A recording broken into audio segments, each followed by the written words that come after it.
know, I've made part 1 already back in April, and I've explained what the language of flowers means. And today I have prepared part 2, this time with 20 flowers. So each flower had a meaning in Victorian era, and you could make a pendant, for example, out of flowers, or you could just give flowers to somebody and the flowers would have a specific meaning. And today we're going to be diving into that language again, because I feel like it's fun, and a lot of the flowers have interesting origins. Some are rooted in mythology, for example, and like last time, I'm going to be reading the meanings of the flowers from a book called Floriography, an illustrated guide to the Victorian language of flowers by Jessica Rue. I think that's how you say her name. I've read this book on a script, and if you want to read it for free, you can check out my link in the description for a 2-month free trial instead of 1 month. This is not sponsored, like anybody can get this referral link, by the way, just in case you wouldn't know. But okay, now let's finally begin, which is a lavender. And can you guess the meaning? It's actually distrust. Historically, lavender grew in hot climates where asps, venomous snakes, frequently made their homes. Thus, the beautiful and fragrant flower could lure a curious person to their death. Some say the asp that killed Cleopatra was hidden in a bundle of lavender, and you should pair it with foxglove to encourage a friend to reconsider their choices. Interesting. Or a datura to tell someone that you see through their facade. Interesting.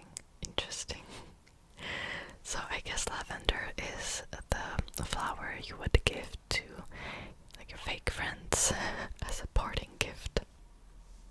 Okay, next flower is a dandelion, and its meaning is divination and fortune telling. Interesting. Dandelions are associated with wishes and fortune telling. It's customary in many Western cultures to make a wish while blowing on the dandelion's puff, dispersing its seed. More practically, dandelions have been used to predict the weather, as their puffs will stay closed in inclement weather and open when sunny, clear skies are on the way.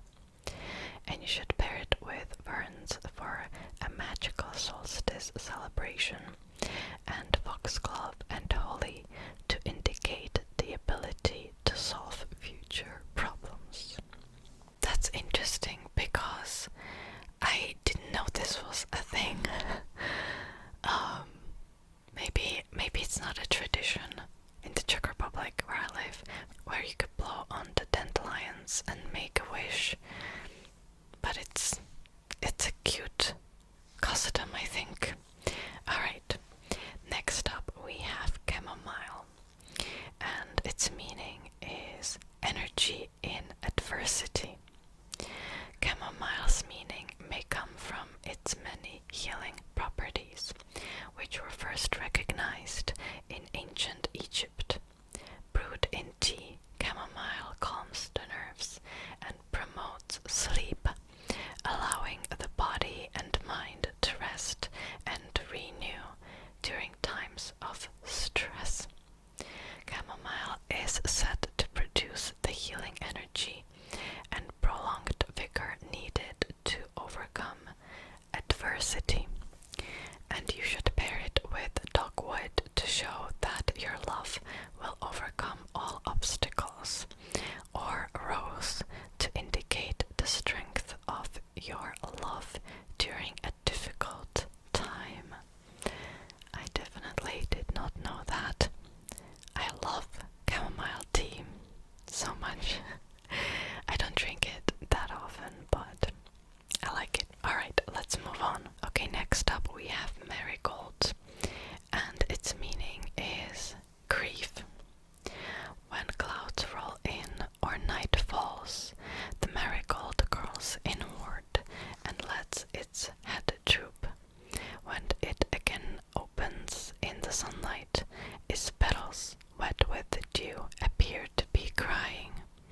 Traditionally, marigolds are used to celebrate Dia de los Muertos, Day of the Dead, in Mexico, when the spirits of the departed are believed to visit the living.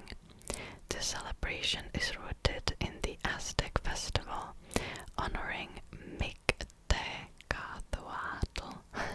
the goddess of the underworld. I might have butchered that. I'm sorry. And you should pair it with willow to indicate sorrow at the loss of a loved one, or rue to apologize for the pain you have caused. Interesting, interesting. I always thought that it was such a happy flower, but its meaning was very different. Okay, next up we have ivy, and it has two meanings: fidelity and attachment. This clinging, leafy vine winds itself around ancient trees. Even after a tree dies, ivy remains attached, unable to be separated from its eternal embrace.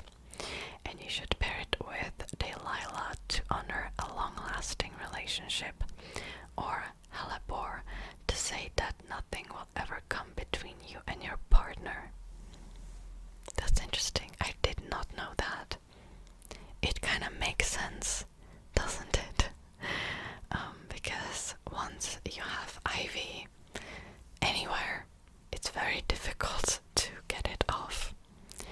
Okay, next up we have lily, and its meaning is purity. In the Middle Ages, the lily became associated with the Virgin Mary.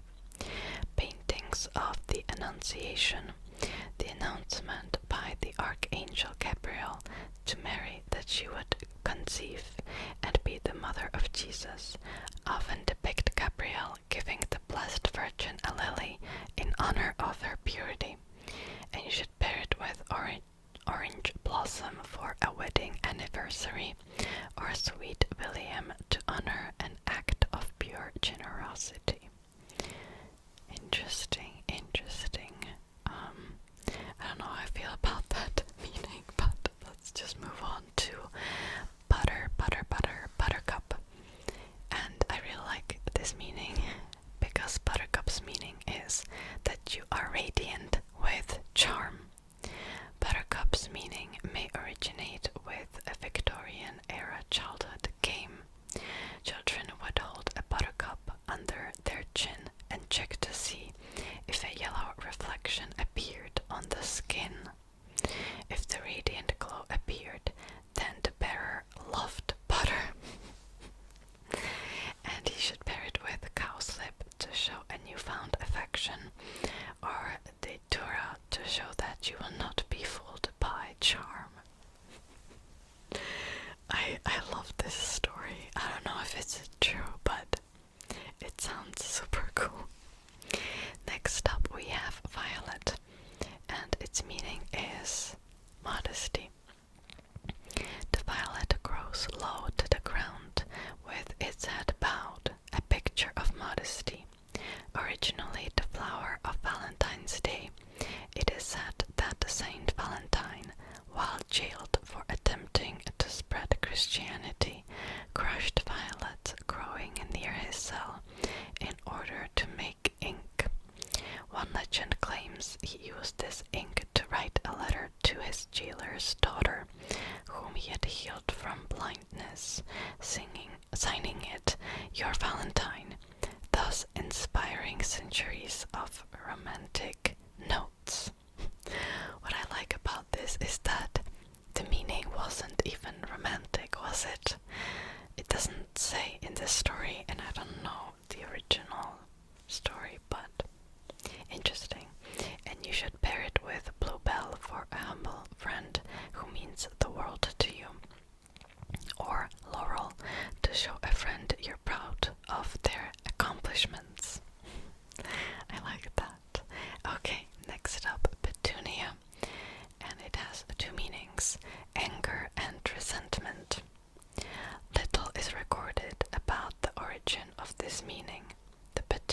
sensitive and easily damaged, perhaps like a person who is filled with anger or resentment. And you should pair it with wormwood to indicate displeasure at an outcome, or a rosemary to show you will not forget someone's wrongdoing.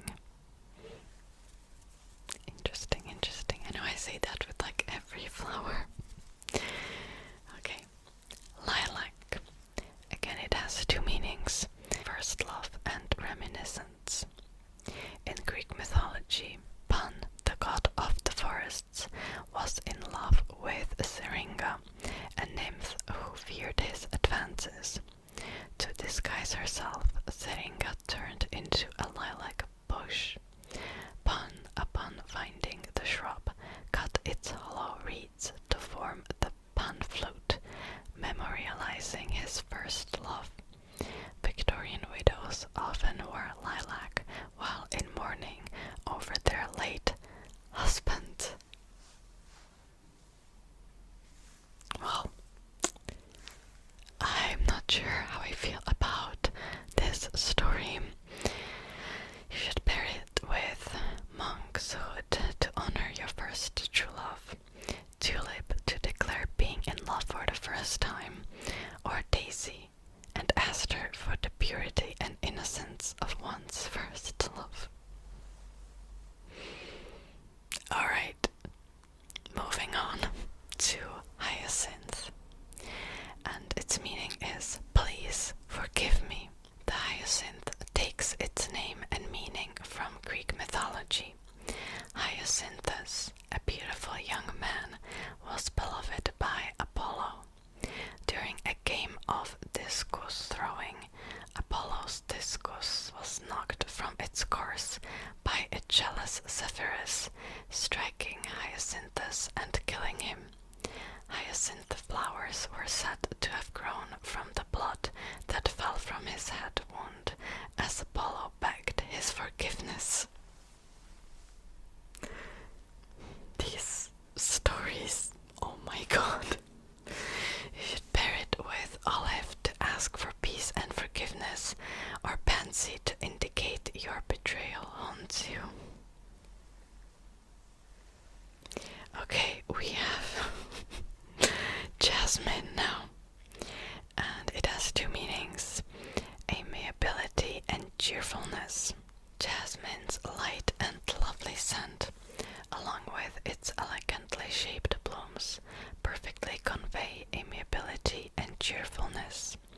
It is often used in weddings and celebrations, especially in the Philippines, Pakistan and Indonesia, where it is a native plant. And you should pair it with iris to show admiration for a friend's strength of character, or crocus for a kind and generous loved one, or one with a particular zest for life. Okay, next up, anemone, and its meaning is forsaken love. The anemone's association with forsaken love can be traced back to Greek mythology. The flower is said to have sprung from Aphrodite's tears as she mourned the loss of her beloved Adonis. He was killed by the jealous gods over his relationship with the goddess of love. And you should pair it with camellia to show longing for what could have been, or yarrow to help heal a broken heart. Kind of sad. Okay, next, Belladonna, and its meaning is silence. Belladonna, also called deadly nightshade, is one of the most toxic plants on earth. It was commonly used by the Romans as a poison, causing death and thus silencing the victim forever.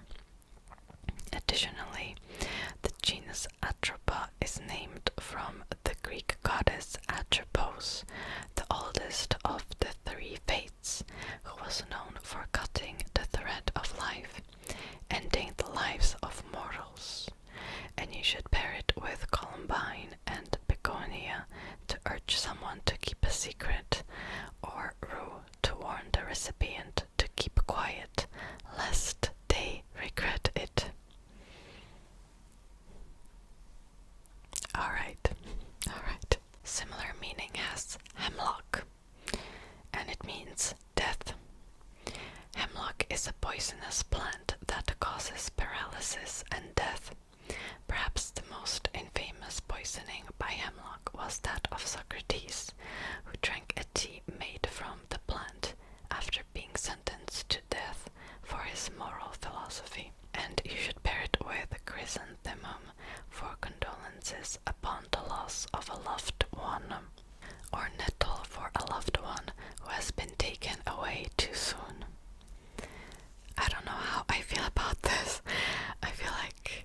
someone who has recently lost someone, a hemlock. But alright, next, olive, and it means peace. To extend an olive branch is to offer reconciliation and peace.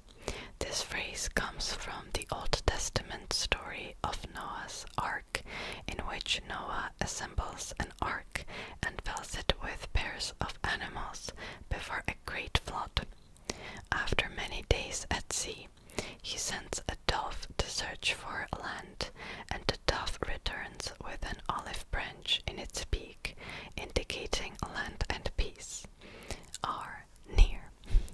And you should pair it with hawthorn and rue to ask for forgiveness, or Queen Anne's lace as a housewarming gift. Okay. Next up we have laurel, and it means glory, victory, and success. Ancient Olympic victors were crowned in wreaths of laurel, a tradition that was said to have originated with the Greek god Apollo. Pursued by Apollo, the nymph Daphne begged her father to protect her from his advances. Her father, Peneus, answered Daphne's plea by turning her into a laurel tree.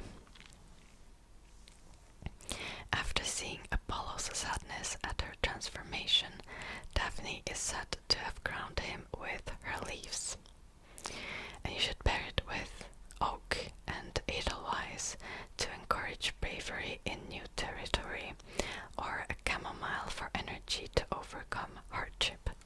I don't know how I feel about this story either. Yeah, can you imagine asking for help and instead you get turned into a tree? Isn't that wonderful? Alright, next, Protea, which means transformation. The Protea flower was named for Proteus, the son of the Greek god Poseidon.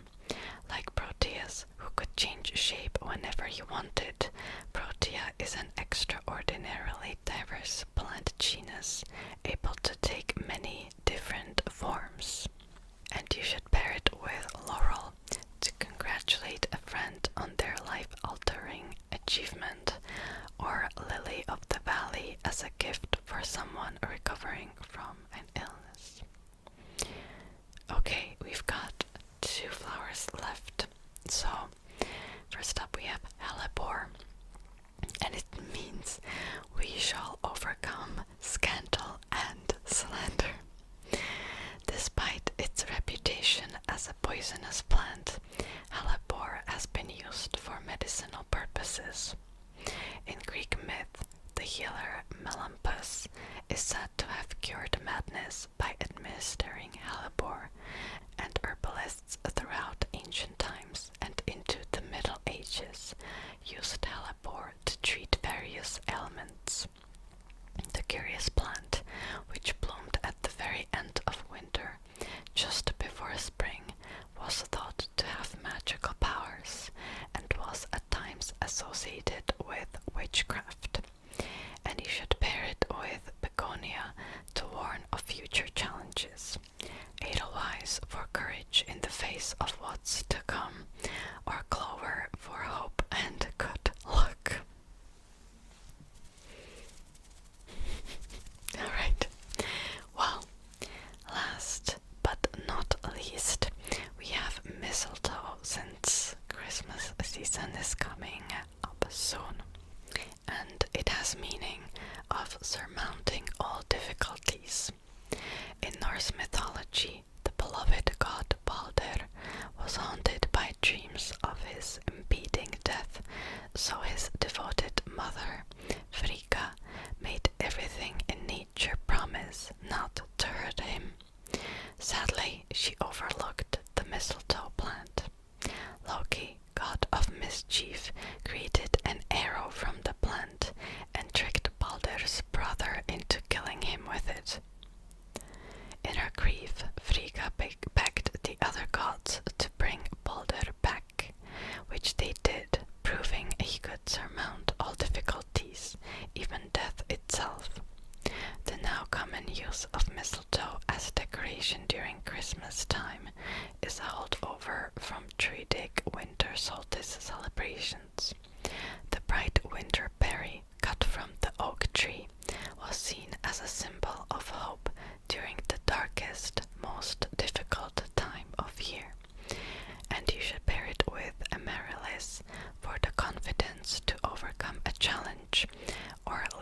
slipper to indicate your faith that the tides will turn in the recipient's favor.